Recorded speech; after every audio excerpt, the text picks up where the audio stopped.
Assalamualaikum warahmatullahi wabarakatuh. Teman-teman semua selamat datang, selamat bergabung di Zoom Meeting Tiga Bahasa Pikiran. Ya, kali ini pertemuan keberapa ya? Yang jelas Tiga Bahasa Pikiran ini merupakan kuliah online yang selalu diselenggarakan setiap bulan. Jadi bulan Agustus sudah ada, itu kalau tidak salah tanggal berapa gitu, pokoknya awal-awal. Lalu ada lagi teman-teman semua, yaitu sekarang September. Jadi tanggal 3 September dan tanggal kalau 3 tambah 7 11 ya. Eh, Tanggal 10, Pak. tanggal 10 ya. Sekarang tanggal berapa sih? Sekarang tanggal 3. Tanggal 3. Oh, tanggal 3 sama tanggal 10 Ya, ya. tanggal 3. Tanggal 10. Baik. Ya, nanti nanti teman-teman semua setelah pertemuan sekarang itu Anda pastikan menyimpan link link ininya, link apa? Link Zoom-nya karena untuk minggu depan itu sama link Zoom-nya ya.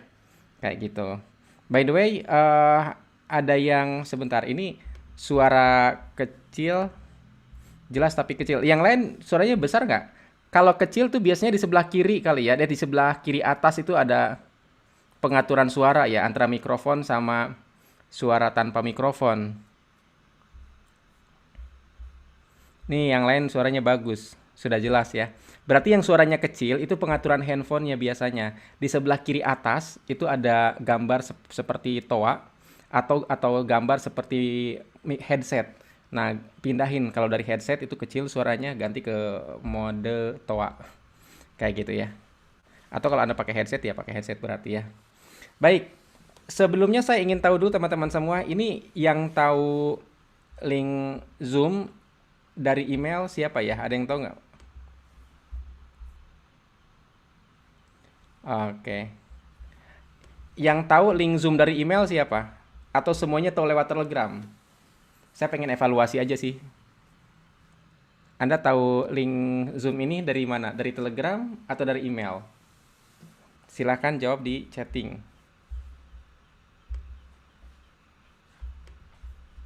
Oke, dari Telegram. Baik.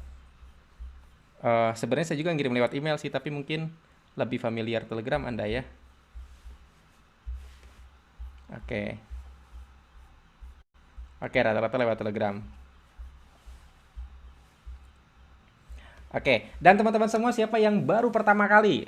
Sekarang yang baru pertama kali ikut ini, coba raise hand, angkat tangannya.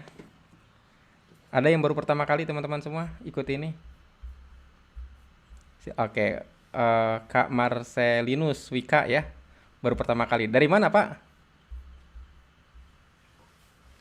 Ende, Flores, NTT. Oke, dari Flores, luar biasa. Salam kenal Pak.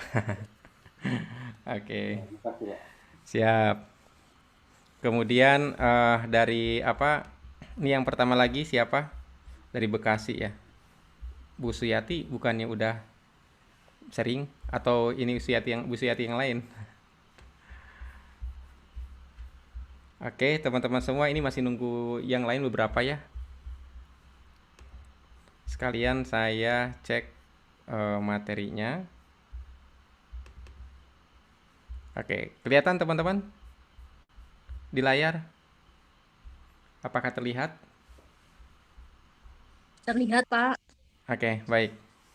Baik teman-teman semua, Bismillahirrahmanirrahim. Assalamualaikum warahmatullahi wabarakatuh. Selamat malam teman-teman semua. Dan kita akan memulai materi tiga bahasa pikiran bagian pertama. Sebelum kita mulai teman-teman semua, saya ingatkan untuk menutup suaranya ya. Dan agar suara background Anda tidak terdengar. Kayak gitu ya. Oke, ini sama saya udah ditutup pengaturannya. Nah, eh ya, Bu Ana Gustina buat saya ini pertama kali. Sip. Oh iya lupa. Sebenarnya kan ada link ininya ya, ada link YouTube ya bagi teman-teman yang misalkan pengen lihatnya di YouTube, itu cek Telegram lagi ya. Saya nge-share di YouTube. Di YouTube di ini. Nah, oke, link itunya sudah ada di YouTube ya. Oke.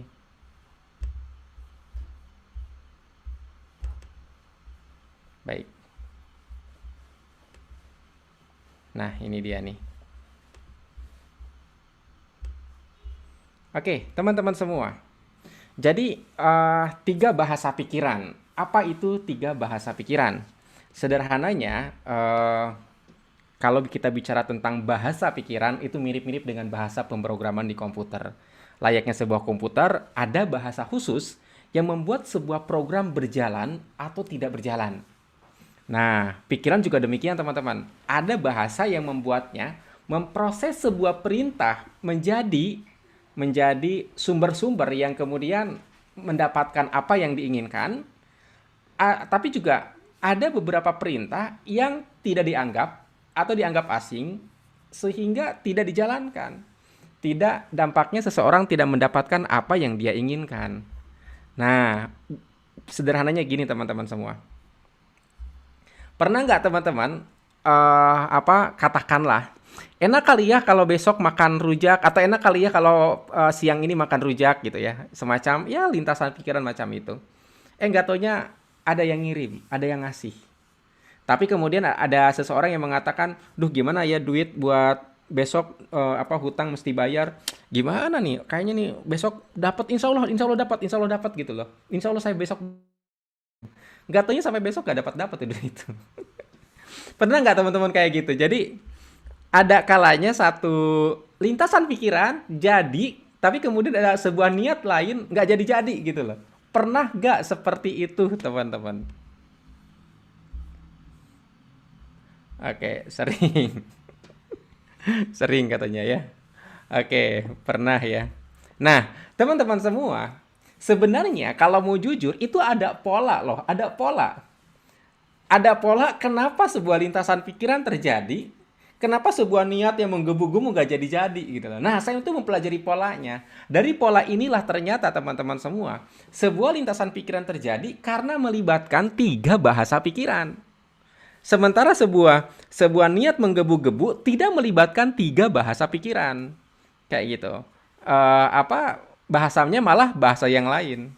Jadi inilah tujuan kita belajar tiga bahasa pikiran ya. Karena sekali lagi ada polanya. Nah, ini seru nih. Sekarang pertanyaannya, kalau seandainya Anda bisa tahu pola ini, kira-kira apa yang akan Anda lakukan? Kalau Anda tahu cara kemudian memprogram pikiran, lalu berkomunikasi dengan pikiran sendiri supaya apa yang Anda inginkan tercapai, kira-kira apa yang ingin Anda wujudkan? Tolong chatting di kolom chatting teman-teman semua ya. Tolong chatting. Silakan chatting, saya tunggu chattingnya. Banyak. Sebutin satu aja dulu. Satu aja dulu teman-teman. Satu aja dulu. Apa yang ingin Anda wujudkan kalau seandainya ternyata Anda memiliki, bisa kemudian menggunakan tiga bahasa pikiran ini untuk mewujudkan apapun keinginan Anda. Kira-kira apa yang ingin Anda capai? Satu aja dulu. Tulis di kolom chatting. Ini by the way yang nulis kok sedikit sekali. Apakah jangan-jangan yang lain tidak ingin teman-teman semua? Ada 35 orang loh. Ada 35 orang. Atau yang lain pada jaim ya, pada jaim. Atau mungkin malu ya. Oke, oke. Teman-teman semua, setelah Anda mengikuti ini, insya Allah semua yang Anda inginkan tadi akan berubah semua. Oke, lanjut teman-teman semua ya. Sekarang apa sih dampaknya kalau seandainya kita tidak mengenal tiga bahasa pikiran ini? Dari pengalaman-pengalaman teman-teman semua, tidak mengenal bahasa pikiran dampaknya adalah seseorang salah memprogram. Dia mengejar karir, tapi memutuskan miskin.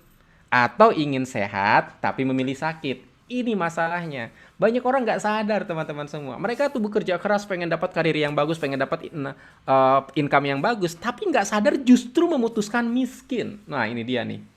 Nggak sadar nih, di antara Anda mungkin ada yang seperti itu. Dulu saya seperti itu teman-teman semua. Kerja keras, tulang dibanting-banting, lidah dibanting-banting. Maksudnya presentasi, dulu saya distributor MLM ya. Itu nggak dapat-dapat gitu loh. Padahal udah kurang apa gitu kan perasaannya. Kayak gitu. Jadi kalau seandainya kita tidak mengenal bahasa pikiran teman-teman semua, dampaknya adalah kita bisa terjebak, capek iya, dapat enggak, kayak gitu ya. Nah, tentu kita nggak ingin seperti itu ya. Oke. Sebentar, ini salah nih, mohon maaf.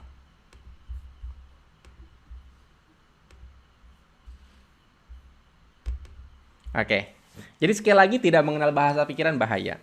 Nah, untuk itu teman-teman semua perhatikan materi ini. Kenapa? Karena bisa jadi gara-gara materi inilah hidup Anda berubah, teman-teman semua. Anda tidak akan pernah tahu ya. Jadi sekali lagi perhatikan materi ini.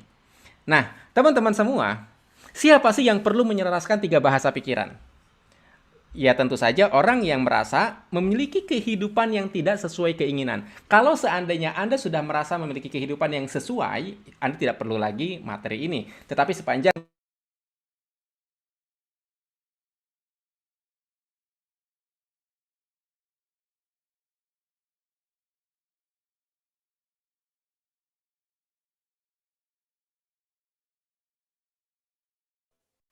Suara Bapak hilang, Pak.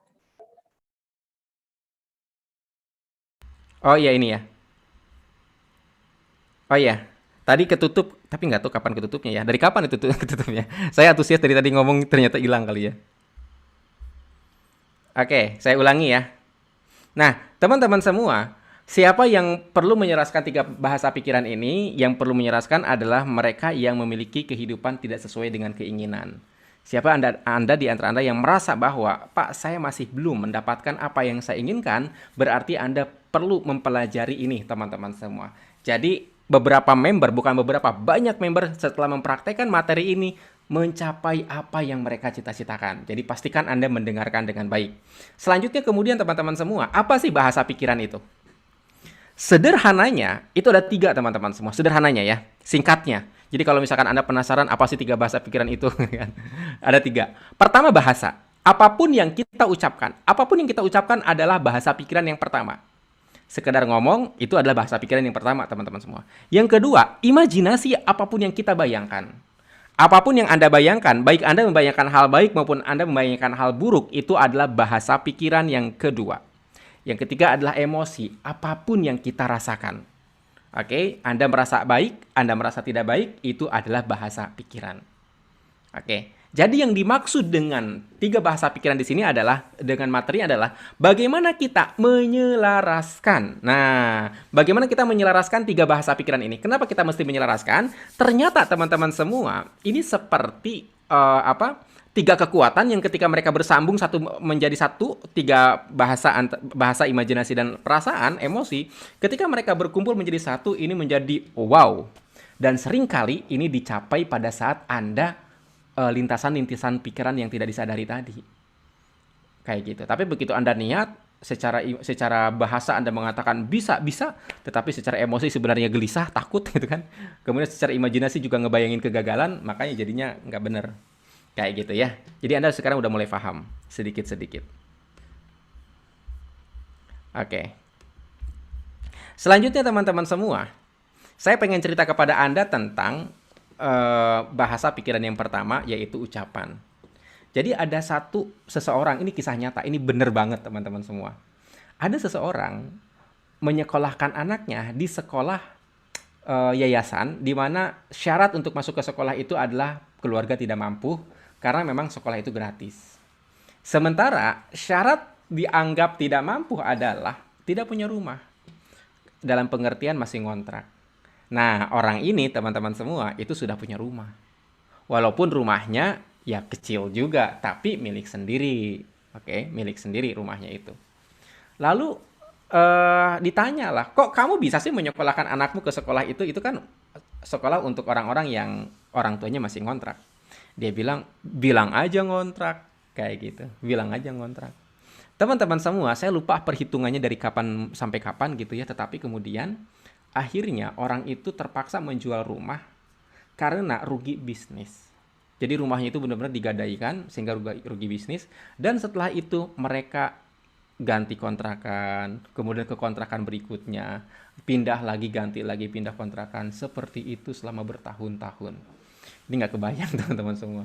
Hanya karena ucapan seperti itu. Bilang aja ngontrak. Kayak gitu ya. Yang kedua teman-teman semua, ada lagi nih, cerita lagi nih. Saya waktu SMP itu bapak saya udah meninggal, jadi saya anak yatim. Status anak yatim di lingkungan kami, keluarga saya itu sering mendapatkan kupon-kupon biasanya tuh ada pembagian sembako murah gitu. Jadi sembakonya beli tapi harganya jauh di bawah harga pasar. Dan itu dibatasi, misalkan satu keluarga tuh dapat 2 kupon atau 1 kupon, kurang lebih seperti itu.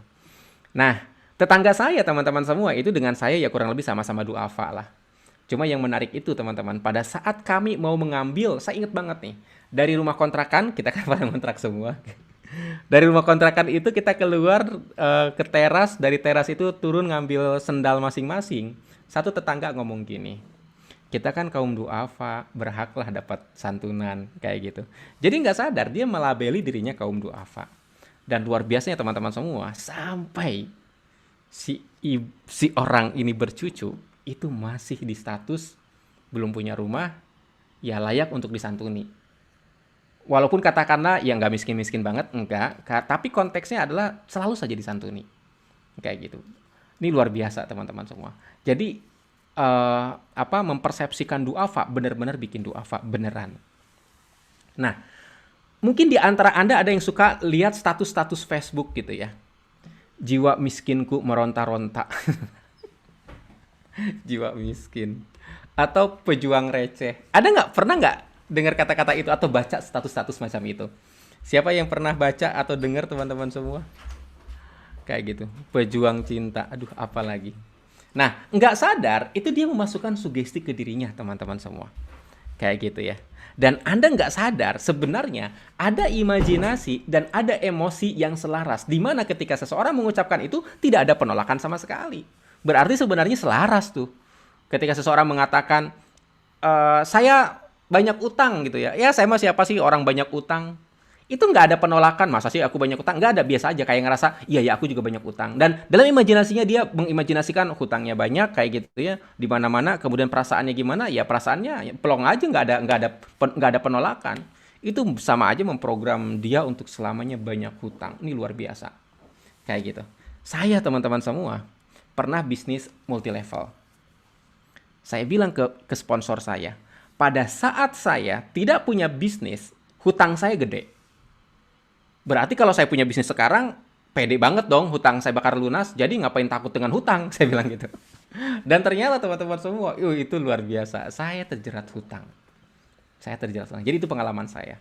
Nah, sekali lagi teman-teman semua, ucapan.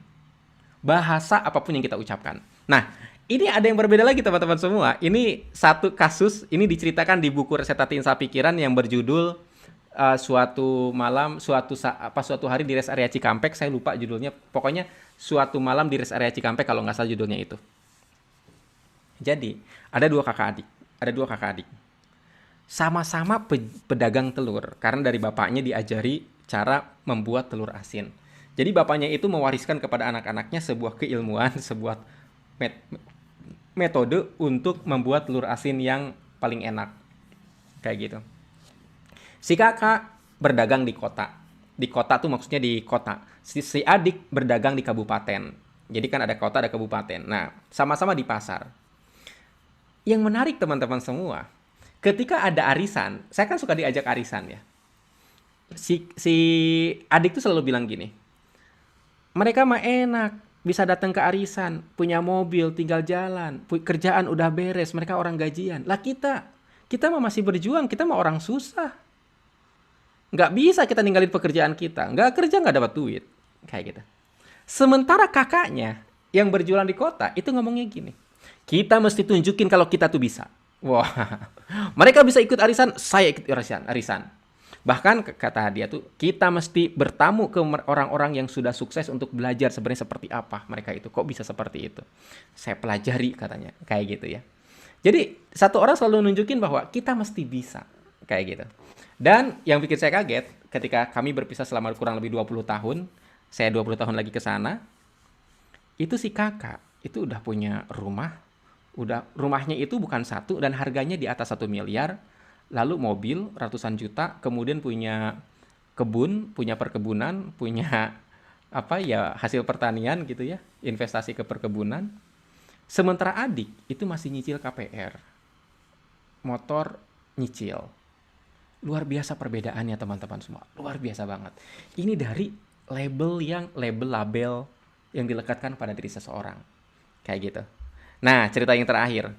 Pertanyaannya, bahasa pikiran ini, ucapan ini kepada siapa aja ya gitu kan? Apakah kepada orang dewasa? Kalau anak-anak gimana? Ternyata teman-teman semua, anak saya, Fawaz. Fawaz itu usianya itu saat itu kelas 2 SD, sekitar 8 tahun. Fawaz bilang, aku mau ada acara ke Pulau Seribu, kayak gitu. Jadi orang tua yang punya mobil dikoordinir oleh pihak sekolah untuk mengantarkan anak-anaknya. Fawaz bilang gini, Abi, aku pengen dong diantar sama Abi. Terus aku bilang, kita kan nggak ada mobil, Fawaz. Karena selama ini kami pakai gokar, di Jakarta tuh lebih efektif gokar. Nah, jadi biasanya kalaupun misalkan saya dapat giliran untuk menyuplai mobil atau menyediakan mobil, itu saya akan sewa gokar, gokar langganan lah ya. Nah, ternyata saya kan nggak ada mobil, jadi saya nggak diprioritaskan untuk mengantarkan anak-anak. Kata Fawaz tuh, oh iya ya, Abi kan gak punya mobil. Nanti Abi ya kalau punya mobil. Terus saya bilang, kalau punya mobil belum tentu juga dirimu akan pergi-pergi lagi. Sambil ketawa, oh iya kata dia tuh. Dan ternyata teman-teman semua, H-1 ada satu OTS orang tua siswa yang mengundurkan diri menjadi sopir padahal mobilnya ada karena dia mesti tugas keluar kota. Sehingga dicarilah kemudian sopir pengganti. Dalam hal ini adalah saya. Saya masuk sebagai sopir pengganti. Lalu pada saat keberangkatan, ternyata saya itu dapat nomor mobil 1 karena memang orang yang ditunjuk sebelumnya bisa dibilang leadernya lah. Saya ditunjuk nomor mobil 1, kemudian ditanya oleh panitia, apakah Pak Sofyan tahu jalan? Saya bilang saya nggak tahu jalan. Saya kan orang yang muncul belakangan. Akhirnya sama dia dicabut nomor mobil 1 itu ke mobil lain dan saya dapat nomor mobil 6.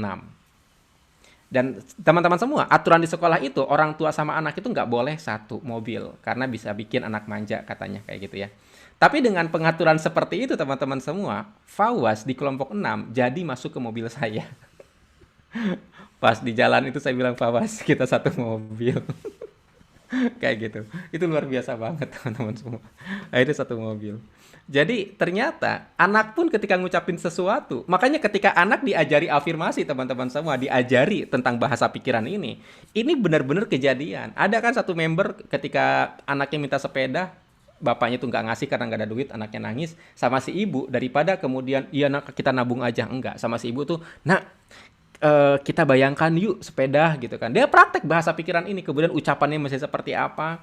Dan ternyata teman-teman semua kebeli 2 sepeda luar biasa. Kayak gitu ya. Nah, siapa yang pengen bisa kayak gitu? Oke. Siapa teman-teman semua di antara Anda yang pengen bisa mengajari anaknya untuk afirmasi? Katakan saya di kolom chatting. Ada yang pengen kayak gitu teman-teman semua? Oke. Nah, saya lagi mulai ini pelan-pelan mengajari Anda, mensugesti Anda untuk interaktif. Kenapa ketika Anda mengatakan saya, itu Anda akan selalu ingat untuk kemudian secara sadar mengajari anak. Tapi ketika Anda tidak terlibat, tidak mengatakan saya, cuma diam aja gitu ya. Walaupun dalam hati katakanlah niat, biasanya suka lupa, biasanya. Biasanya suka lupa. Makanya saya mulai. Jadi teman-teman semua, salah satu hal yang membuat peserta itu berhasil adalah karena mereka interaktif di dalam seminar-seminar macam ini, interaktif ya. Jadi itu melibatkan pikiran juga teman-teman ya. Oke, lanjut teman-teman semua. Nah, pertanyaannya adalah kenapa kok ucapan itu begitu kuat dampaknya? Nah, saya belajar dari hadis Bukhari teman-teman semua. Jadi barang siapa yang dapat menjamin bagiku sesuatu yang berada di antara dua janggutnya, oke, dan di antara dua kakinya, maka aku akan menjamin baginya surga. Maksudnya apa? Kalau kita bisa menjaga ucapan-ucapan kita, teman-teman semua, bahkan Nabi pun, Rasulullah Shallallahu Alaihi Wasallam pun menjamin bahwa itu akan membuat seseorang masuk surga. Artinya apa? Dia akan mendapatkan kebaikan-kebaikan yang sangat panjang di akhirat sana.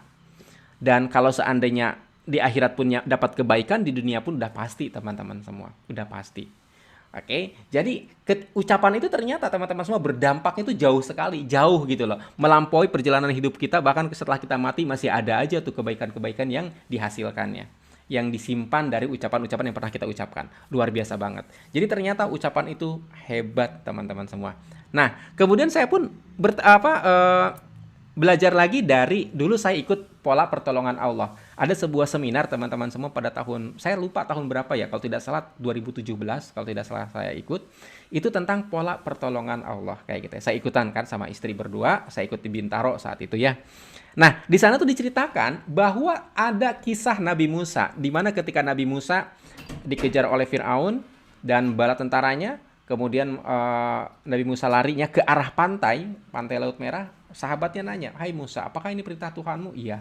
Itu udah pada gelisah teman-teman semua, gelisah banget. Sampai kemudian ada malaikat memfirmankan firman Allah, menyampaikan firman Allah bahwa Musa, pukulkan tongkatmu ke laut, kurang lebih seperti itu. Dalam kisah-kisah yang kita pahami kan begitu tongkatnya dipukulkan, buyar gitu kan. Ternyata tidak terjadi apa-apa teman-teman semua. Dipukulkan kedua kali tidak terjadi apa-apa. Dipukulkan ketiga kali tidak terjadi apa-apa. Sampai kemudian malaikat Jibril mewahyukan, menyampaikan, Musa ucapkan doa ini.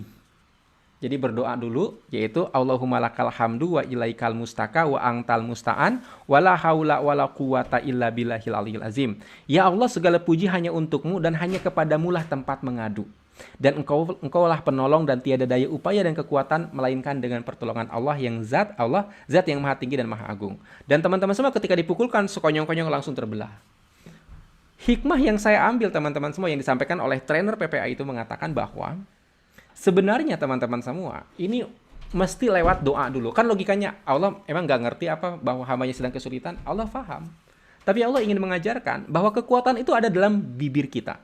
Bahwa kekuatan itu ada dalam lidah kita. Ketika kita berucap, maka jadilah. Nah, saya kemudian teman-teman semua ikut pengajian yang lain. Ini bukan PPA, saya ikut pengajian Bulughul Maram namanya. Jadi membedah kitab Bulughul Maram. Ada satu ustadz teman-teman semua, bukan satu ustadz, emang dia ustadz saya, satu-satunya di pengajian itu. Dia menceritakan tentang mimpi. Memang ada salah satu persahabat bertanya tentang mimpi. Jadi tentang mimpi buruk. Ternyata hadisnya mimpi buruk itu tidak boleh diceritakan. Tidak boleh. Hadisnya itu seperti itu. Walaupun saya lupa redaksi kata-katanya. Mimpi buruk tidak boleh diceritakan. Saya nanya, Ustadz, kenapa nggak boleh diceritakan? Karena takutnya kejadian. Jadi sugesti kepikiran. Wah, saya bilang luar biasa nih. Berarti ucapan tuh bisa jadi sugesti dan hati-hati dengan ucapan. Jadi kekuatan itu adalah ucapan. Ucapan teman-teman semua. Nah, sekarang teman-teman semua. Jadi ucapan itu doa, doa itu ucapan. Oke. Repotnya, di antara kita banyak yang kemudian berucap kata-kata negatif. Hanya bisa bersabar. Benarkah Anda hanya bisa bersabar? Saya pernah ada di posisi seperti itu teman-teman semua. Merasa hanya bisa bersabar dalam pengertian tidak ada apapun yang bisa saya lakukan. Tapi kemudian saya sadar, saya masih bisa bernafas. Saya masih hidup teman-teman semua. Dan sebagai orang yang hidup, saya merasa tidak berdaya. Saya ingat bahwa kita tuh jangan melihat ke atas, kita harus melihat ke bawah. Jadi saya ngebayangin kalau saya mati. Kalau saya mati, amalan terputus. Saya ingat keluarga saya ada yang mati, ibu saya meninggal, bapak saya udah meninggal, kemudian mertua saya juga udah meninggal. Jadi teman-teman semua, saya merasa di titik ini saya beruntung. Kenapa? Karena masih bisa beramal. Jadi alih-alih daripada saya mengatakan saya tidak ada apapun yang bisa saya lakukan, saya bingung mau melakukan apa, saya memilih untuk bersolawat kepada yang pahalanya diniatkan untuk orang-orang yang sudah meninggal. Saya berdoa untuk orang-orang yang sudah meninggal. Kenapa? Karena saya punya banyak waktu. Kenapa saya punya banyak waktu? Alias saya bingung mau ngapain gitu loh. Jadi daripada kemudian mensugesti pikiran bahwa tidak ada satupun yang bisa saya kerjakan, saya hanya bisa bersabar, saya hanya bisa apa gitu. Seolah-olah tidak berdaya banget. Saya mengambil posisi saya masih berdaya dibandingkan orang-orang yang sudah meninggal, maka saya akan mendoakan mereka. Setidaknya itu buat kebaikan buat mereka lah.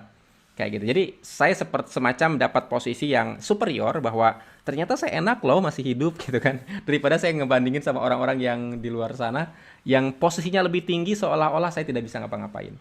Nah, kemudian kata-kata lain teman-teman semua, tetap tabah kayak gitu. Hidup penuh ujian, menghadapi cobaan dan rintangan, halau. Bangkit setiap kali jatuh. Ada satu quote teman-teman semua, orang sukses bukanlah orang yang tidak pernah jatuh, tetapi dia selalu bangkit setiap kali jatuh, lebih banyak bangkit daripada jatuhnya. Menurut saya itu kata-kata negatif. Kenapa? Karena seseorang jadi tersugesti untuk jatuh mulu teman-teman semua, dan itu tidak nyaman.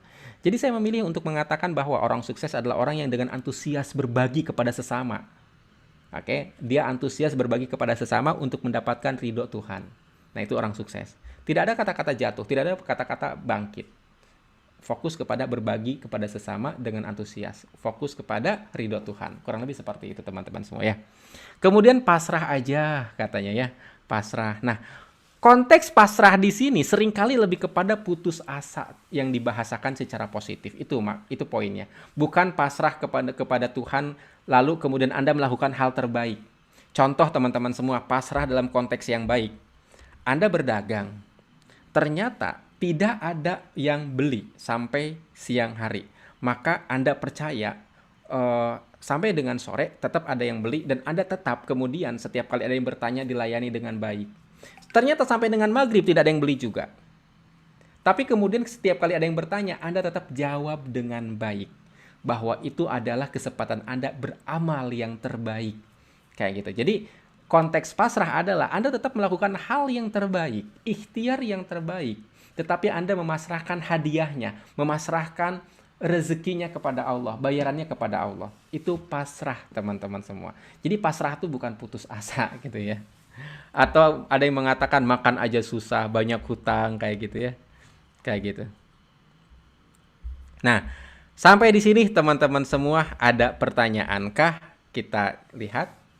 Kalau nggak ada pertanyaan, saya lanjut. Kalau ada pertanyaan, silahkan.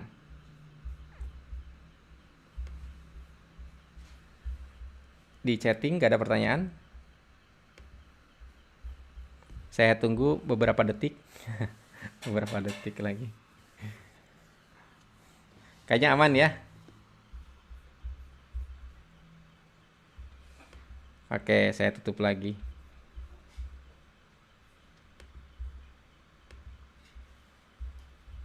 Menyatukannya gimana? Oh, tenang, kita belum beres, belum dapat ke menyatukan. Oke, lanjut. Saya unmute lagi ya.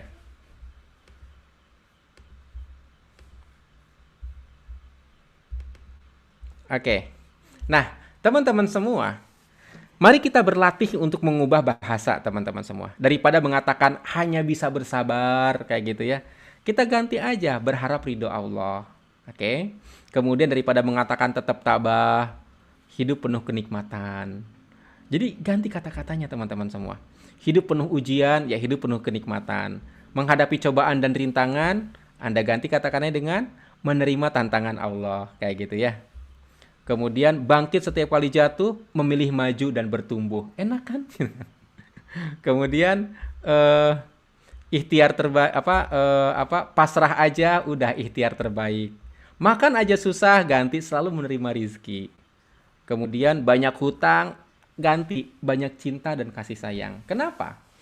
Kalau seandainya Anda pinjam duit kepada tetangga, tidak ada satupun tetangga yang ngasih, apa perasaan Anda? Anda bahagia kah? Woi, aku bahagia, aku tidak punya utang dong. Mohon maaf, Anda bahagia kah? Jujur. Atau Anda merasa tidak ada yang peduli dengan Anda? Jawab dengan jujur saudara-saudara di kolom chatting. Kalau seseorang pinjam uang ke tetangga, pinjam uang ke saudara, katakanlah untuk bayar SPP atau katakanlah untuk biaya pengobatan dan ternyata tidak ada yang memberi, apakah seseorang itu menjadi bahagia karena dia terbebas dari hutang atau merasa tidak ada yang peduli? Oke, ini yang jawab Pak Marcelinus doang nih, yang lain gimana nih? Musyalah bahagia. Oke. Statusnya Anda butuh gitu loh, Anda butuh. Ternyata nggak ada yang ngasih gitu. Dan itu merasa nggak ada yang peduli. Artinya apa? Ketika ada yang meminjami Anda uang, di mana artinya Anda berhasil berhutang, artinya ada orang yang peduli kepada Anda. Setuju nggak teman-teman semua? Bener nggak? Setuju nggak? Setuju ya? Jadi ketika Anda membayangkan hutang, jangan bayangkan hutangnya, bayangkan banyak orang yang cinta dan kasih sayang kepada Anda. Setuju? Oke, jadi ketika Anda banyak hutang, ya Allah terima kasih atas cinta dan kasih sayang ini. Maka izinkan saya untuk membalas kebaikan mereka. Benar nggak teman-teman semua? Benar nggak? Jadi berdoanya, ya Allah izinkanlah hamba untuk membalas kebaikan-kebaikan mereka. Memenuhi hak-hak mereka. Kayak gitu. Kenapa? Karena kalau Anda fokus kepada ya Allah tolong bayar utang aku, ya Allah utangku banyak, Anda semakin merasa terpuruk. Benar ya? Tapi kalau Anda mengatakan, ya Allah terima kasih, ini banyak banget orang yang perhatian sama saya ini. Saya pinjam uang ke siapa juga dikasih gitu kan. Kayak gitu ya. Itu kan artinya Anda dipercaya. Oke. Ini karena ada Pak Mohon maaf ya, takut salah saya. Pak Marcelinus. Pak Marcelinus, suaranya dibuka deh, Pak.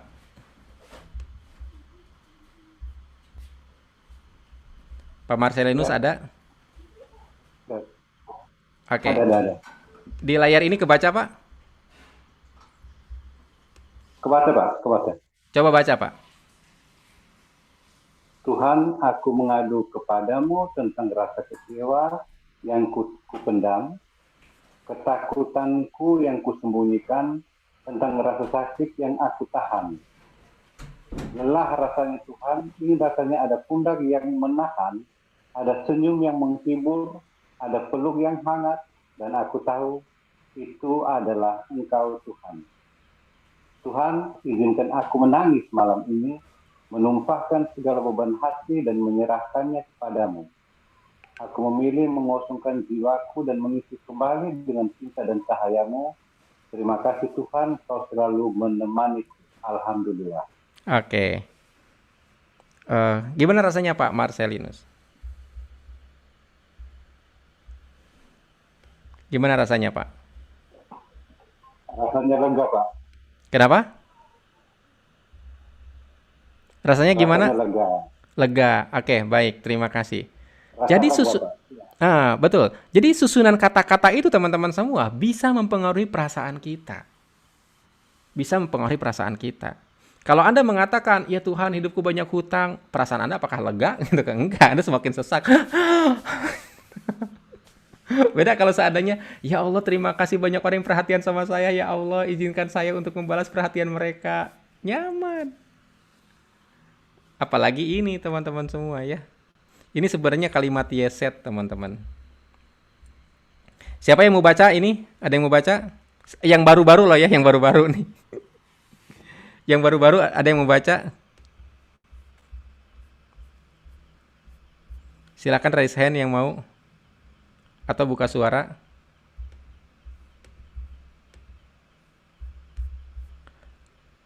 Bu Devi silakan buka Bu Devi. Saya mau Siapa nih? Bu Ardiani Bogor. Oke, Bu Ardiani silakan Bu Ardiani. Nanti Bu Devi ya. Oh ya, oke. Bismillahirrahmanirrahim. Tuhan, aku mengadu kepadamu tentang rasa kecewa yang aku pendam, tentang ketakutanku yang kusembunyikan, tentang rasa sakit yang aku tahan.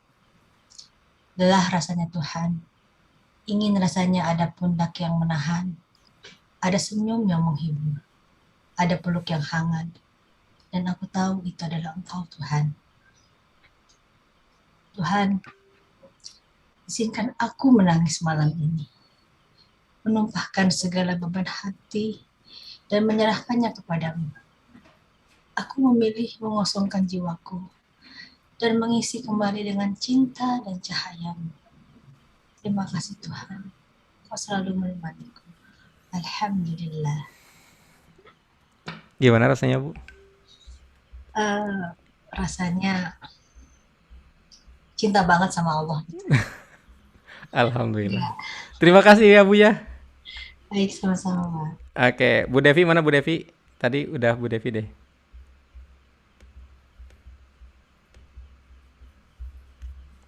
Silakan Bu Devi. Oke. Bismillahirrahmanirrahim. Tuhan, aku mengadu kepadamu tentang rasa kecewa yang kupendam, tentang ketakutanku yang kusembunyikan, tentang rasa sakit yang aku tahan. Lelah rasanya Tuhan, ingin rasanya ada pundak yang menahan, ada senyum yang menghibur, ada peluk yang hangat, dan aku tahu itu adalah Engkau Tuhan.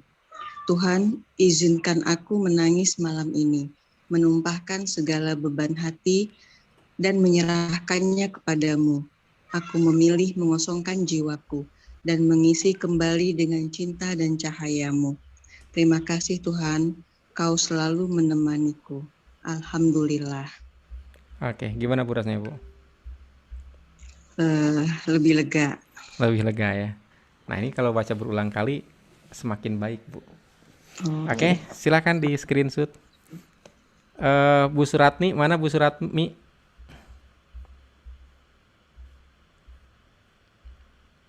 Bu Suratmi. Ya, silakan. Wabarakatuh. Waalaikumsalam. Tuhan, aku mengadu padamu tentang rasa kecewa yang kupendam, tentang ketakutanku yang kusembunyikan, tentang rasa sakit yang aku tahan. Lelah rasanya Tuhan, ingin rasanya. Ada pundak yang menahan, ada senyum yang menghembus, ada peluk yang hangat, dan aku tahu Tuhan, itu adalah Engkau Tuhan. Tuhan, izinkan aku menangis malam ini, menumpahkan segala beban hati, dan menyerahkannya kepadamu. Aku memilih mengosongkan jiwaku dan mengisi kembali dengan cinta dan cahayamu. Tuhan, terima kasih Tuhan. Aku selalu mengingat. Alhamdulillah. Oke, gimana Bu? Gimana rasanya? Ada getaran. Getaran ya. Oke. Jadi teman-teman semua silahkan ini di screenshot ya. Kita masih ada beberapa kalimat-kalimat afirmasi yang mesti Anda ucapkan. Jadi insya Allah teman-teman semua ya, ini akan membuat Anda merasa jauh lebih baik. Kemudian ada Sri Wahyuni ya. Sri Wahyuni, mana Sri Wahyuni? Ada Sri Wahyuni?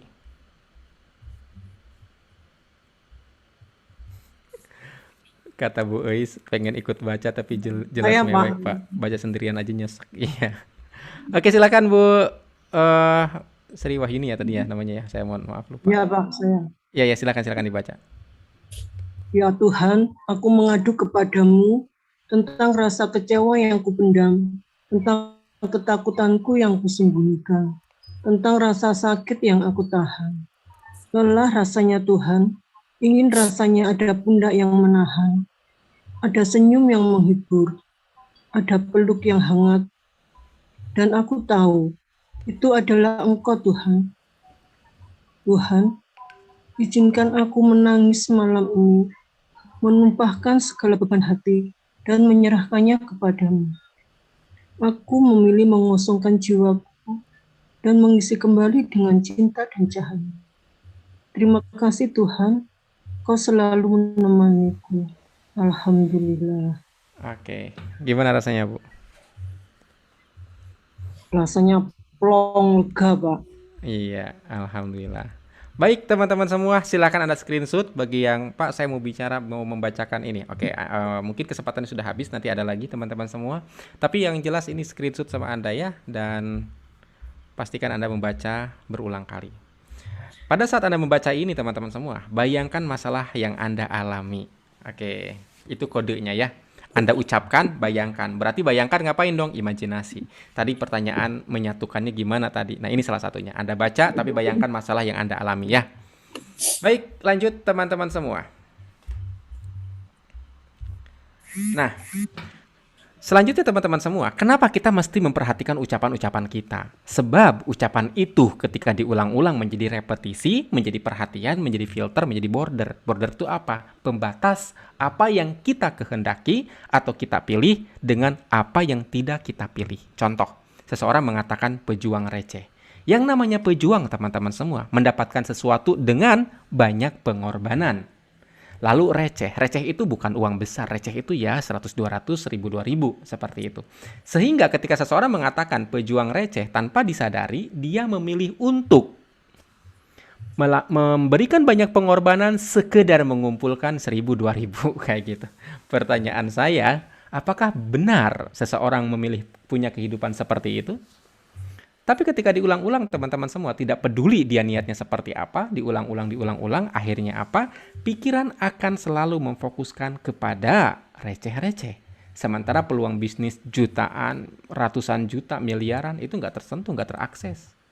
Justru peluang bisnis yang receh-receh yang memperebutkan ya 100 rupiah, maaf 100 ribu, 200 ribu gitu, benar-benar diperebutkan. Kayak gitu teman-teman semua. Sehingga dengan kata lain, pekerjaan kita, bahkan penghasilan kita selalu selaras dengan repetisi yang kita ucapkan. Kayak gitu ya. Jadi pertanyaannya, siapkah kita memperbaiki ucapan-ucapan kita teman-teman semua? Oke, katakan siap di kolom chatting teman-teman semua kalau Anda siap. Kenapa? Ini sekali lagi mensugesti kepikiran saudara-saudara. Anda jangan main-main dengan pernyataan-pernyataan siap gitu kan. Seolah-olah nggak ada artinya. Ini ada artinya, sedang mensugesti kepikiran. Kayak gitu. Contoh sederhana teman-teman semua. Kalau seandainya Anda mengatakan, saya suka mobil Honda Jazz warna merah, itu di jalan raya banyak banget Honda Jazz warna merah, teman-teman semua. Banyak banget Honda Jazz warna merah. Entah kenapa. Jadi pikiran itu akan selalu fokus kepada apa yang paling sering dinyatakan.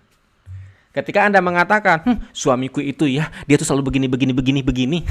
Maka bagian itu akan selalu ternampak di mata Anda. Sementara hal-hal yang tidak diucapkan ya tidak nampak. Kayak gitu ya. Makanya teman-teman semua, jangan curhat. Nah, jangan curhat. Kenapa? Ketika Anda curhat, Anda mengucapkan kembali hal-hal yang tidak ingin Anda alami.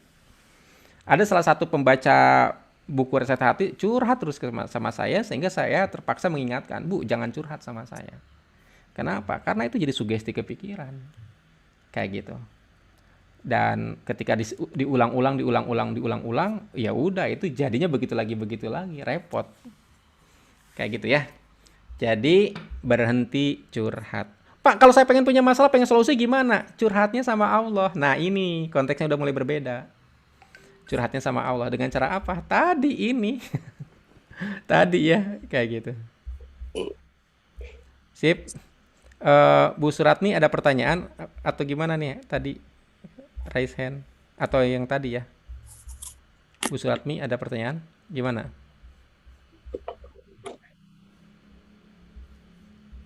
Atau kepijit? Jangan-jangan kepijit lagi. Oke. Lanjut teman-teman semua. Nah, jadi di pikiran kita teman-teman semua itu kan ada berlapis-lapis pelindung. Ketika Anda mengatakan saya bahagia, pikiran Anda tuh nanya, yakin lo bahagia? Bener nggak teman-teman semua? Sekarang saya minta Anda membaca kaos saya deh. Kaos saya. Anda baca tulisannya apa? Coba Anda ketik lagi. Atau Anda ucapkan deh. Ini kaos saya, ini kelihatan kan? Kelihatan nggak? Saya memilih bahagia. Nah, ketika Anda mengucapkan kata-kata itu, pertanyaan pertama teman-teman semua, saya memilih bahagia. Yakin kamu bisa? Kan ada semacam kritik, ada semacam kritikan dari pikiran kita. Oke, contoh mengatakan begini, saya orang kaya, coba Anda nyatakan. Itu otomatis teman-teman semua ada kritikan, yakin lu, mimpi kali, gitu kan. Nah, jadi teman-teman semua, oleh saya, bukan oleh saya sih sebenarnya ya, ada satu metode supaya kemudian kita bisa melewati border-border pikiran atau kritikal area di pikiran dengan cara membentuk yes set. Contoh, saya Sofyan, saya ayah 3 anak, saya tinggal di Depok, saya memilih bahagia dan berlimpah. Sehingga ketika dikatakan saya Sofyan, itu pikiran langsung, oh iya, saya memang Sofyan. Pikiran nggak nolak. Saya ayah 3 anak, iya saya punya 3 anak. Saya tinggal di Depok, benar saya tinggal di Depok. Ketika dikatakan saya memilih bahagia dan berlimpah, pikiran seolah mengatakan, oke lah, kayak gitu. Nggak ada penolakan sama sekali. Nah, jadi teman-teman semua, Anda mesti menyusun kata-kata sugesti Anda. Tadi misalkan Marcelinus, saya crazy rich tahun ini. Atau istiqomah, saya orang kaya. Anda bikin, saya istiqomah. Saya ibu titik-titik anak. Saya tinggal di titik-titik. Saya orang kaya atau saya bahagia dan berlimpah. Jadi dibuat semacam itu teman-teman semua ya. Jadi dibuat kata-kata seperti ini. Oke, sampai di sini difahami ya caranya ya. Cara membuat kata-kata sugesti. Dan ini teman-teman semua mesti diulang-ulang. Tiap hari bagus. Oke, selanjutnya tadi yang mau nanya tuh siapa, mau baca tuh siapa? Saya lupa tadi tuh. Yang nggak kesebut.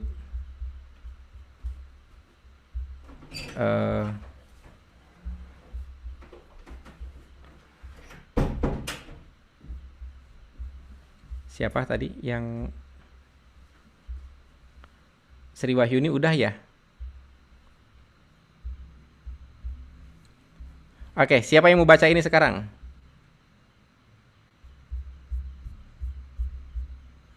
Ois silakan Ois baca. Ya, Pak. Assalamualaikum. Waalaikumsalam. Bismillahirrahmanirrahim. Ada nafas yang selalu terhirup dan terhembus meskipun saya tertidur lelap di malam hari.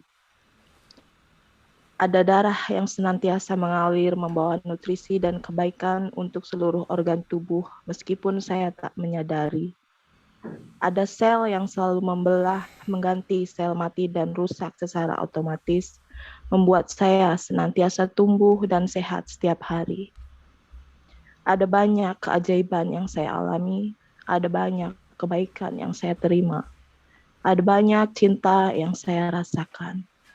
Saya memilih bahagia, saya menarik kebahagiaan, saya membagikan kebahagiaan, saya adalah sumber kebahagiaan. Alhamdulillah. Terima kasih, Pak. Gimana rasanya? Agak lega, Pak. Ini habis nangis saya, Pak. Aduh. Terima kasih banyak, Pak Sofyan. Sama-sama. Baik, Bu Mary Batam, sukses dunia akhirat dalam kurung Mary Batam.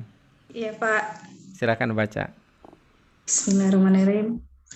Ada napas yang selalu terhirup dan terhembus meskipun saya tertidur lelap di malam hari. Mary. Ada darah yang senantiasa mengalir membawa nutrisi dan kebaikan untuk seluruh organ tubuh meskipun saya tak menyadari. Ada sel yang selalu membela, mengganti sel mati dan rusak secara otomatis, membuat saya senantiasa tubuh dan sehat setiap hari. Ada banyak keajaiban yang saya alami, ada banyak kebaikan yang saya terima, ada banyak cinta yang saya rasakan. Saya memilih bahagia, saya menarik kebahagiaan, saya membahagikan kebahagiaan, saya adalah sumber kebahagiaan. Alhamdulillah. Terima kasih, Pak. Gimana? Nyaman? Nyaman, tapi buat saya nangis. Iya. Karena memang selama ini dirimu mungkin kayak sering menyalahkan diri sendiri, benar nggak? Sering merasa tidak. Benar. Nah, kayak gitu. Nah ini perlawanan nih. Enggak Mary, kayak gitu ya. Kamu tuh macam-macam kan. Ada sebuah kesadaran kayak gitu ya. Benar, Pak. Ya. Sip, alhamdulillah ya. Nah, teman-teman semua, Anda bayangkan loh. Dari sebuah pernyataan menyalahkan diri sendiri. Aduh, aku kok gini amat ya. Aduh, aku kok gini amat ya. Aduh, mestinya nggak gini. Gitu loh. Bandingkan dengan pernyataan-pernyataan macam ini kan memberdayakan loh. Pertanyaannya adalah kenapa Anda baru tahu kan gitu ya? Benar nggak teman-teman semua? Benar, Pak. Nah, teman-teman semua, saya itu bikin kalender yang isinya kata-kata afirmasi setiap bulan, teman-teman. Nanti kalau saya bikin lagi, Anda mau punya nggak? Mau. Insya Allah mau. Nah, jadi teman-teman semua, saya tuh praktek isi kalender itu dan income saya beneran naik, teman-teman semua. Dari awalnya cuma sebulan tuh 6 juta, 8 juta, naik sampai kemudian 100 juta, Masya Allah.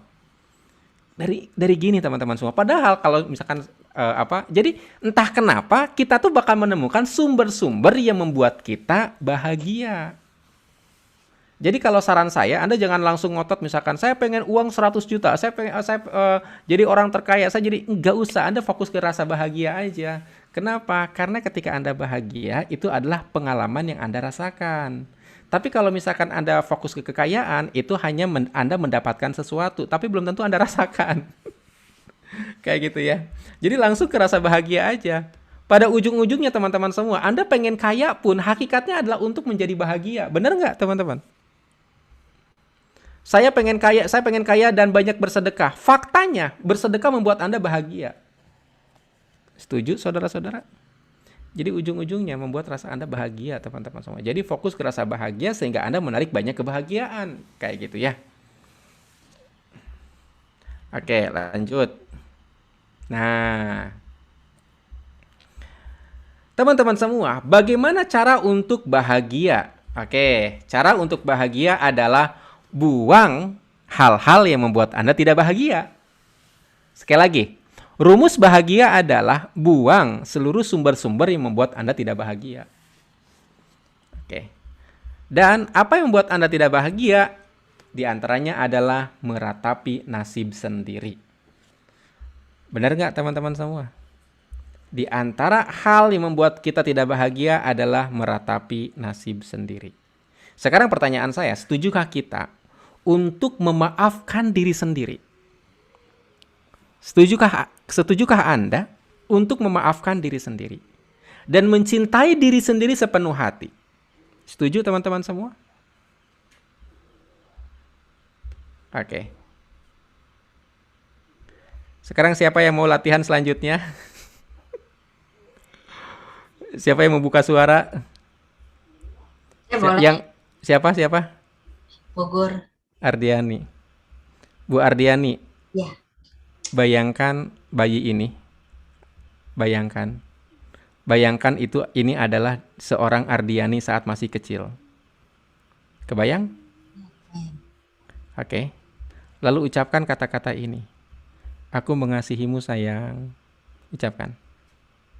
Aku mengasihimu sayang. Aku menyesal. Maafkan aku cinta. Maafkan aku cinta. Terima kasih. Terima kasih. Ulangi lagi. Aku mengasihimu sayang. Aku menyesal. Maafkan aku cinta. Terima kasih. Sekali lagi. Aku mengasihimu sayang. Aku menyesal. Maafkan aku cinta. Terima kasih. Oke, gimana rasanya? Jadi pemaaf gitu. Ini diucapkan teman-teman semua saat Anda sendiri. Ucapkan minimal 30 menit. Dan penghayatan kepada Anda mesti bisa membayangkan diri Anda sendiri saat masih bayi. Pak, saya nggak bisa ngebayangin saat masih bayi. Ambil foto orang. Foto bayi orang maksudnya ya. Kayak gitu. Ini cara untuk menyelaraskan antara ucapan dengan perasaan. Oke, dan imajinasi tentunya. Tadi ada yang nanya, Pak, bagaimana kemudian untuk menyatukannya? Nah, ini jawabannya tadi sekali lagi. Nurul Awali Fauziah nangis, Pak. Bagus. Nangislah. Biarkan diri Anda menangis, teman-teman semua. Biarkan air mata keluar. Menceritakan kisah sedihnya. Yang ketika dia berhenti, maka sedihnya hilang semua. Udah habis sedihnya berarti ya. Oke. Saya ingin berbagi kebahagiaan. Ini Zoom pertama saya pakai handphone baru yang saya afirmasiin di bulan Agustus. HP lama saya Samsung J3. Dibeliin suami Vivo yang layarnya lebar gede, Pak. Alhamdulillah, ikut senang, Pak. Ikut senang, bahagia. Alhamdulillah. Kayak gitu ya. Baik. Nah, teman-teman semua, kalaupun Anda mau berbagi itu bukan berbagi curhat, tapi berbagi kabar baik seperti tadi nih.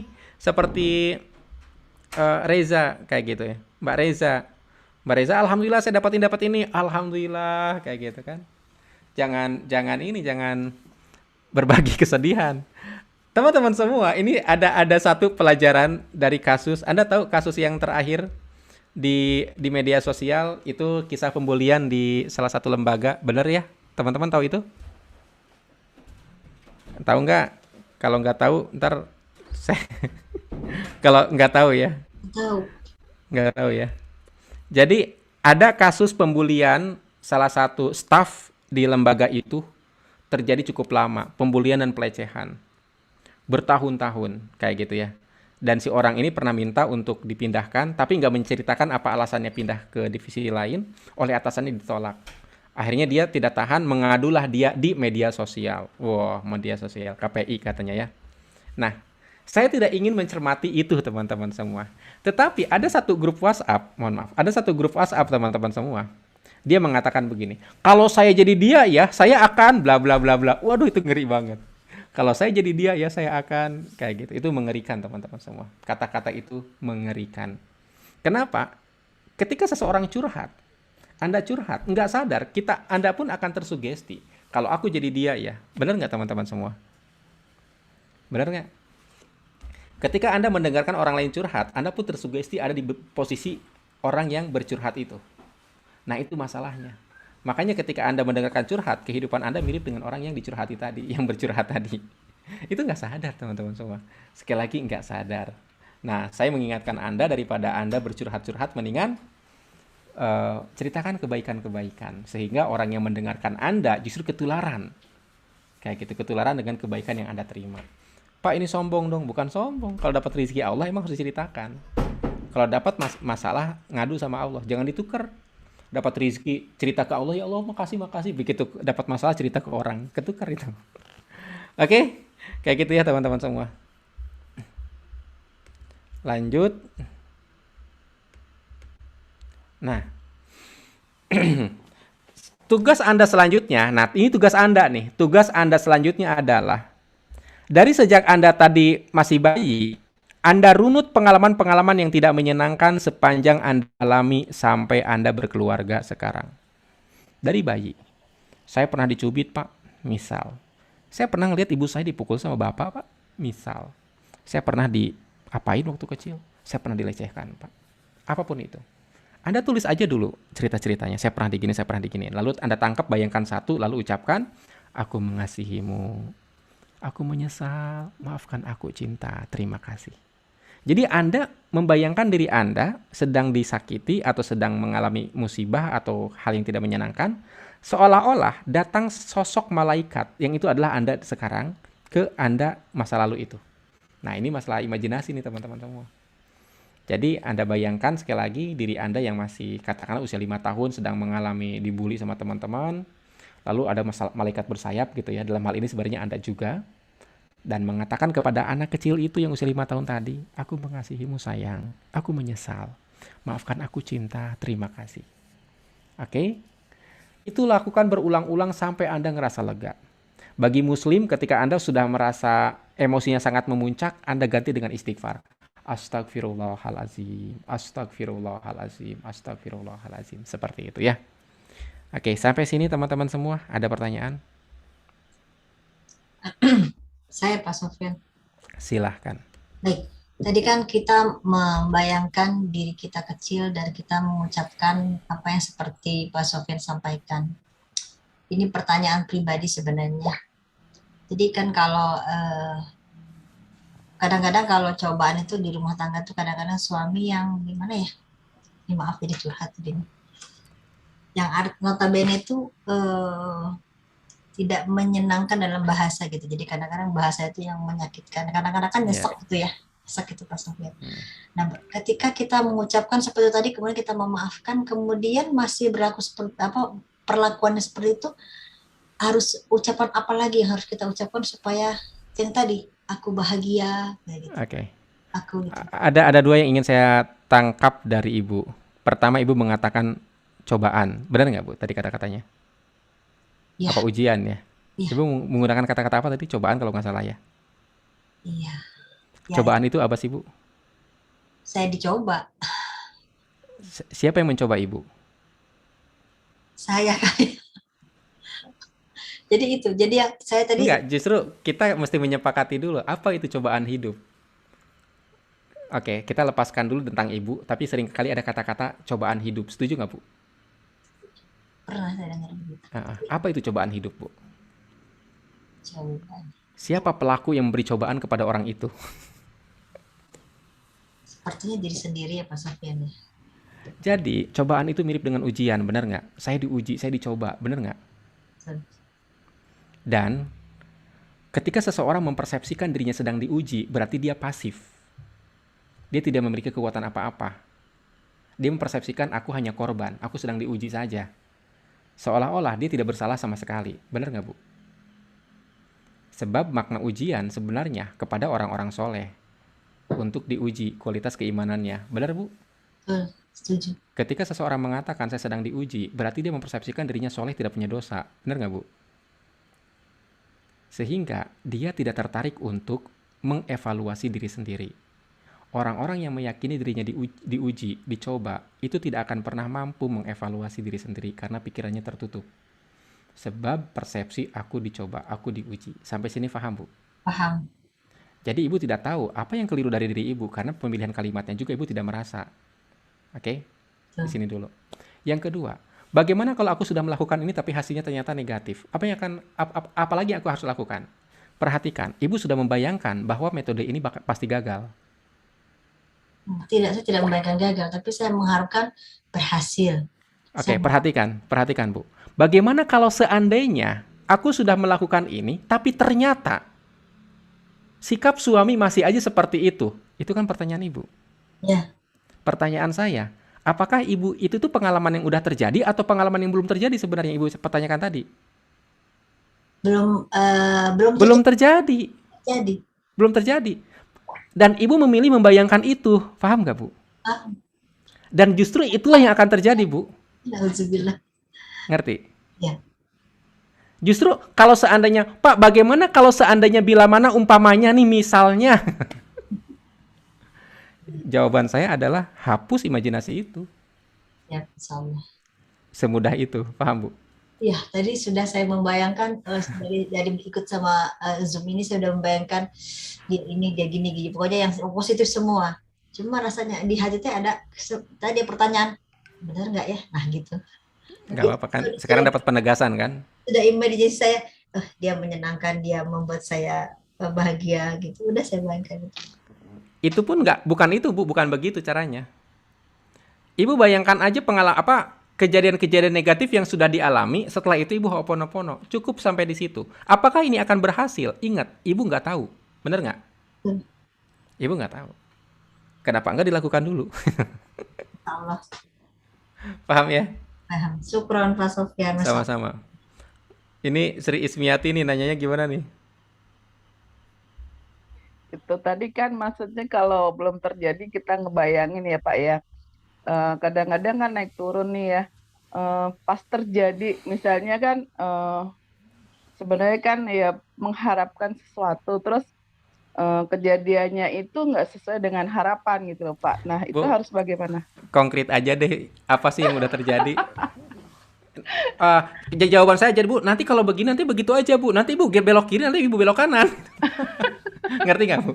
Orang Ibu berandai-andai ya jawabannya juga berandai-andai. Enggak, ini maksudnya suami gitu ya. Jadi ya bukannya curhat sih Pak, masa saya sendiri harus bagaimana gitu kan. Nah kan saya lagi ngasih tahu, Bu, nih konkret ya. Iya.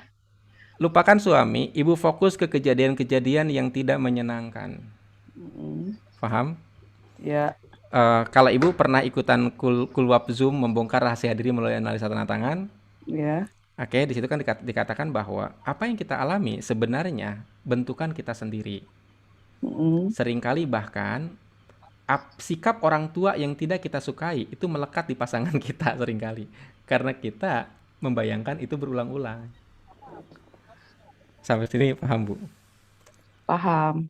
Kayak gitu. Nah, jadi sekarang fokus perbaiki diri dulu. Jadi ada kasus kayak gini. Ada seorang ibu nanya, kenapa kok saya dibentak? Saya nggak pernah memilih dibentak. Tapi nggak sadar, dia itu orang yang ngotot. Sehingga orang lain menjawabnya dengan penuh penekanan, bentakan. Paham nggak? Iya. Contoh gini, di mana minyak rambut? Saya naruh itu minyak rambut di sini. Kok nggak ada nih? Oh, kan, padahal kan kalau nanyanya biasa aja, minyak rambut di mana ya? Nah, karena dia nanyanya ngotot, orang yang ditanya lama-lama nggak nyaman, akhirnya ngebentak. Gitu. Terpola seperti itu. Nah, si orang yang dibentak ini nggak nyadar kalau seandainya dia memancing bentakan orang lain, nggak nyadar. Kayak gitu ya. Nah, makanya nggak usah dianalisa juga. Karena kalau misalkan mau dianalisa, jadinya ngerasa tidak ada orang yang merasa dirinya bersalah. Benar nggak, Bu? Iya. Nggak ada, kayak gitu. Itu sebabnya teman-teman semua, kalau terapi mengandalkan keinginan Anda sendiri, nggak akan beres-beres. Itu sebabnya yang terapi itu butuh dibimbing. Gitu ya. Kalau latihan tinju pakai cara sendiri ya nggak akan menang-menang tuh gitu kan. Kayak gitu ya. Jadi Anda praktekin saran saya tadi dari mulai Anda bayi kemudian dirunut pengalaman yang tidak menyenangkan, bahkan ketika Anda mendengar misalkan kata ibu aku tuh pernah dicoba digugurkan. Oke, tulis. Dipahami ya? Iya, Pak. Semalam sih sudah coba ya sampai menangis sih, Pak, gitu. Bukan sampai menangis, sampai plong nggak, sampai lega belum? Ya sudah, cuma maksudnya belum 100% gitu. Nah, itu masalahnya. Mesti 100%, Bu. Mesti 100%. Oh iya. Kayak, jadi Ho'oponopono itu teman-teman semua tidak boleh menggantung. Nggak boleh. Kalau saya boleh berfatwa, haram hukumnya. Kalau saya boleh berfatwa. Berarti itu maksudnya satu-satu ya Pak ya? Misalnya untuk diri sendiri dulu gitu ya. Iya, satu-satu. Baru nanti di lain waktu yang lain gitu. Iya, Bu. Mungkin Ibu mikir banyak banget ya. Tenang Bu, satu-satu beresin. Ibarat makan, itu kan dikunyahnya sesendok-sesendok. Anda nggak mungkin makan tiba-tiba satu baskom dimakan habis. Enggak, satu sendok, satu sendok. Oh gitu ya Pak ya. Paham? Ya mungkin Iya, salah saya sama. di situ kali. Pengen satu baskom Maksudnya, habis gitu. iya, iya Kapasitas. makanya mungkin jadi naik turunnya seperti itu kali, jadi belum Iya. tuntas. Sip, paham ya sekarang ya? Oke Pak, makasih. Oke, sama-sama. Ini ada 2 peserta Raisen, siapa aja ini?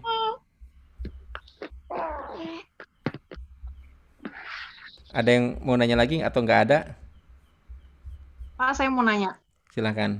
Gimana? Tadi kan Bapak bilang soal kalau misalnya ada rezeki atau kebaikan diceritakan gitu kan. Nah, saya itu punya kecenderungan kalau misalnya saya mendapatkan kebaikan, apalagi yang berhubungan dengan kemapanan finansial gitu, saya nggak suka cerita-cerita ke orang.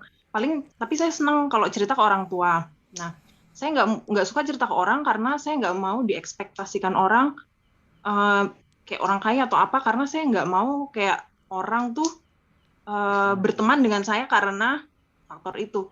Ada yang salah nggak sih Pak dengan pemikiran saya ini? Oke, sebentar. Mbak mempersepsikan bahwa kalau saya kaya, orang-orang akan berteman kepada saya karena ada keinginan memanfaatkan kekayaan saya. Iya. Itu adalah persepsi dan insya Allah itu benar. Tapi kalau Ngeri nggak? Ngeri nggak? Oke, saya punya masalah ini. Waktu saya kecil, ibu saya cerita bahwa kami kerampokan.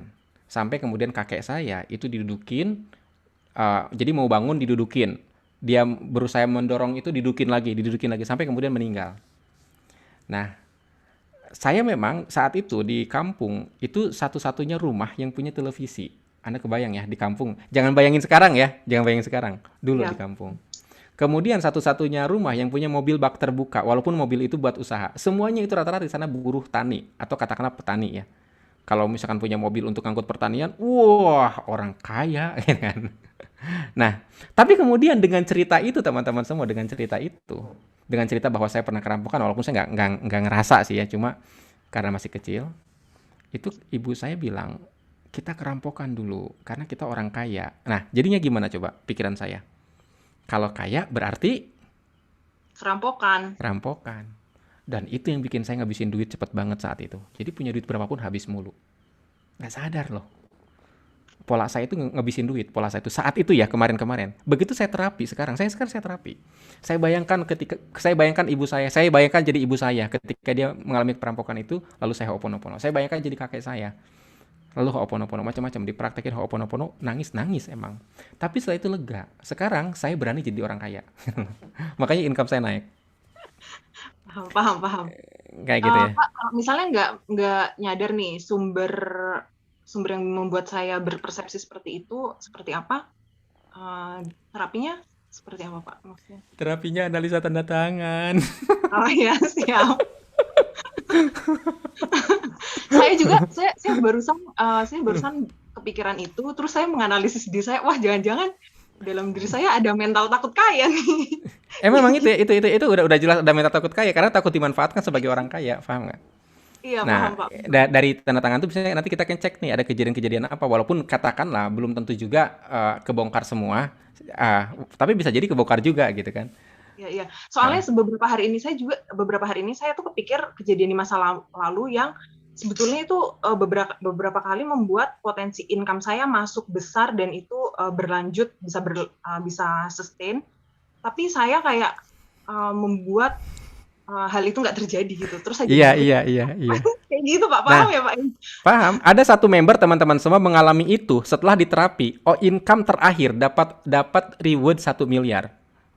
Iya. Dapat reward 1 miliar. Itu luar biasa banget. Sebelumnya ada di posisi Mbak. Wah, kayaknya nggak mungkin. Jadi dia tuh pebisnis multi level, cuma nonton lewat, ya biasanya kalau di multi level kan suka ada naik ke panggung orang-orang sukses gitu ya. Tapi kemudian dia kayak berjarak gitu loh. Kayaknya aku nggak bisa deh, kayaknya aku nggak mungkin deh. Itu kayaknya cuma dia doang. Aku kan nggak pandai bicara. Orang itu pendiam, beneran pendiam, perempuan, ibu-ibu perempuan ya, pendiam. Nah, ketika diterapi teman-teman semua, yang menarik itu dia yang ngasih cerita ke saya, Pak, saya dapat 100 juta, alhamdulillah. Pak, saya dapat 500 juta. Lama nggak ada kabar. Ngabarin lagi, Pak, saya dapat 1 miliar. Masya Allah, saya senang. Saya seneng banget. Dulu kalau ada yang ngabarin gitu, saya gendek, apa nggak nyaman, iri gitu. Sekarang saya nyaman. Karena udah beda sekarang. Oke, saya juga. Karena saya berpikir bahwa nanti juga saya dapat kok. Cuma mungkin masalah waktu. Kayak gitu teman-teman semua. Jadi setelah di-clearkan sumber-sumber yang bikin kita menghambat kaya itu baru keluar. Nah, di buku Reset Hati Anda tinggal praktek aja, nanti akan pelan-pelan gitu loh. Pelan-pelan. Cuma kalau Anda pengen cepat, ya udah ikut Behind the Sign aja. Itu ada 30 hari terapi. Lewat WhatsApp selama 30 hari intensif. Oke, gitu teman-teman semua ya. Ya, terima kasih, Pak. Sama-sama. Kalau saat terjadi kita harus bagaimana? Oh, yang tadi ya. Oke, terapi analisa tantangan tuh bagaimana? Oh, ini nanti jangan di sini bahasanya jangan. Ini haknya Anda yang baca buku ya. Saya fokus ke situ dulu. Oke, teman-teman semua. Nah, ini sekarang nih, tepat banget ini. Dengan pertanyaan tadi Mbak siapa tadi sebelumnya? Asih. Mbak Asih ya. Oke, Mbak Asih baca ini deh. Oke. Uang terima kasih sudah datang ke dompet dan rekeningku, sudah memenuhi keperluanku, sudah menjaga kehormatanku. Datanglah kembali bersama teman-temanmu dengan cara apapun yang kau sukai. Aku menerimamu dengan suka hati. Terima kasih ya Allah atas limpahan rezekimu. Hamba bersyukur atas cinta dan perhatianmu. Gimana rasanya? Merasa jadi orang kaya, maksudnya kayak lega banget, terus kayak merasa kaya gitu, Pak. Iya. Nah, teman-teman semua, saya ingin mengoreksi persepsi Anda tentang hutang. Sekali lagi, persepsi Anda tentang hutang dan tentang dompet kosong. Siapa di antara Anda yang merasa tidak nyaman ketika ingat hutang? Dan dompet kosong. Siapa yang merasa tidak nyaman ketika dompetnya udah kosong? Oke. Sekarang boleh dong, ada Anda pegang dompet nggak sih? Ada lagi pegang dompet nggak? Lagi pegang dompet beneran? Siapa tadi yang bilang saya? Yang lagi pegang dompet, ada nggak? Enggak, saya bilang yang enggak ini Pak, Bapak bilang tadi kan kalau uangnya dompetnya kosong gitu, artinya nggak nyaman gitu. Iya, saya. Oke, sebentar. Ai Eliasari pegang dompet ya. Mana Ai?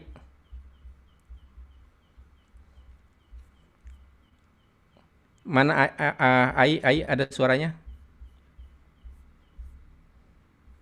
Oke, suaranya nggak ada nih Ai nih. Iya, Ada? Pak. Oh, mana ininya? Kameranya ditutup. Coba Iya, dibuka. ditutup lagi berantakan di kamarnya sama anak-anak. Nggak bisa lihat dompet kosongnya dong. Nggak kosong-kosong amat, Pak. Nah, nggak kosong-kosong amat. Oke, yang kosong banget deh. Oke, next dulu ya, Bu Ai ya. Iya, boleh. Oke, Bella ada Bella nggak? Mbak Bella. Mana Mbak Bella? Iya, ada. Oke, dompet kosongnya mana? Ini lagi saya dipegang. Lah kagak kelihatan ini layar itu tutup. Oh, aduh maaf, soalnya ada anak kecil jadi. Oh iya, nggak apa-apa. Tapi Iya. dompetnya benar-benar kosong. Ada paling cuma 2.000. 2.000. Oke. Kebetulan tadi pagi barusan habis. Oke. Itu anaknya nangis. Iya. Oke. Coba ucapan ini deh. Iya. Ucapkan ini deh. Bisa nggak? Kalau nggak bisa nggak apa-apa. Bisa saya. Uang terima kasih sudah datang ke dompet dan rekeningku. Sudah memenuhi keperluanku. Sudah menjaga kehormatanku. Datanglah kembali bersama teman-temanmu dengan cara apapun yang kau sukai. Aku menerimamu dengan suka hati. Terima kasih ya Allah atas limpahan rezekimu. Hamba bersyukur atas cinta dan perhatianmu. Oke. Amin. Terima kasih. Oke, silahkan ditutup suaranya, teman-teman semua. Ini rahasianya, teman-teman semua. Pada saat Anda melihat dompet kosong, faktanya dompet itu pernah terisi. Setuju? Sekali lagi saya ulangi. Setuju, Pak. Oke, bagus. Sekali lagi saya ulangi. Pada saat dompet Anda kosong, artinya dompet itu pernah terisi. Jadi teman-teman semua, terisi lalu dia keluar. Keluar dipakai buat apa? pada hakikatnya dipakai untuk memenuhi kebutuhan Anda, dipakai untuk menjaga kehormatan Anda. Paham? Jadi teman-teman semua, berterima kasihlah kepada uang yang sudah kepake tadi, karena sudah mampu memenuhi kebutuhan Anda, karena sudah mampu menjaga kehormatan Anda. Jadi fokusnya kepada uang yang sudah kepake, bukan kepada dompet yang kosongnya. Oke, jadi uang terima kasih. Kamu sudah pernah datang ke dompet ini. Kamu sudah pernah datang ke rekening ini. Sudah menjaga, memenuhi keperluanku. Sudah kepake, memenuhi keperluanku. Sudah menjaga kehormatanku. Sudah dipakai bayar hutang, sudah dipakai beli sabun mandi, beli odol, beli apapun itu. Terima kasih uang. Datang lagi ya uang ya. Dengan teman-temanmu, dengan cara apapun yang kamu sukai. Aku menerima dengan suka hati. Sampai di sini paham teman-teman? Kayak gitu ya. Jadi ucapkan terima kasih dulu kepada uang. Anda ucapkan terima kasih kepada uang yang sudah kepake. Kayak gitu. Kalau seandainya Anda sedih karena uang itu kepake, berarti uang itu kamu kepake lagi dong. Dipakai sama siapa? Sama orang. Ada aja hal-hal yang buat Anda punya duit tapi yang pakai orang. Kayak gitu ya. Sampai di sini difahami teman-teman semua?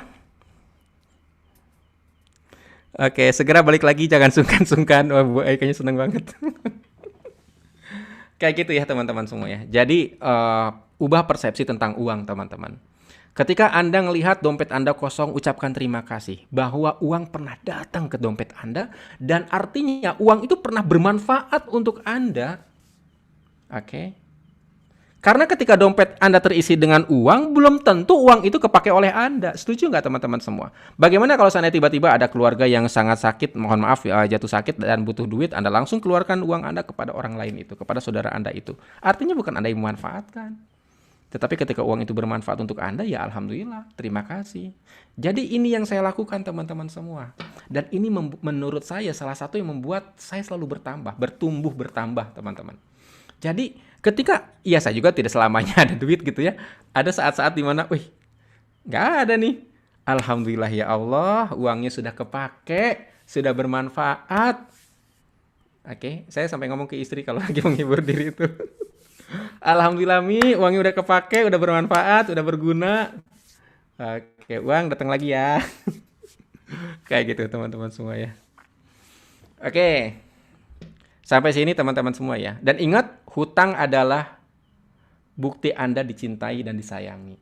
Jadi berterima kasihlah. Fokus untuk membalas kebaikan orang, membalas cinta dan kebaikan orang. Kayak gitu. Jadi Anda antusias, perasaannya perasaan senang, bukan merasa terhimpit, kayak gitu ya. Oke. Lanjut teman-teman semua ya.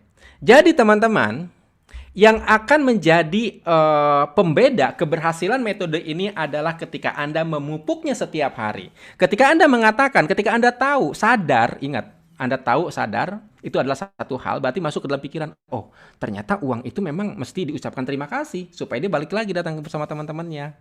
Nah, bagaimana supaya ini sebagai sebuah benih ya, tadi ide atau gagasan yang masuk ke pikiran itu tumbuh, berkembang, ini hanya butuh repetisi atau pengulangan teman-teman semua. Kayak gitu ya. Jadi Anda berterima kasih kepada uang. Kalau kepada uang saja bisa membuat uang balik lagi, bagaimana kalau Anda bersyukur kepada Allah? Maka Allah akan mengembalikan lagi banyak nikmat yang kita rasakan nanti. Jadi teman-teman semua, sebelum Anda berafirmasi, sebenarnya Anda hanya butuh fokus kepada dua hal, rasa terima kasih dan rasa syukur. Oke teman-teman semua, itu saja dari saya untuk malam ini. Malam berikutnya, minggu depan adalah materi tentang imajinasi dan emosi. Terima kasih. Assalamualaikum warahmatullahi wabarakatuh. Silahkan kalau ada yang mau bertanya. Assalamualaikum warahmatullahi wabarakatuh. Terima kasih telah datang ke pernikahan saya.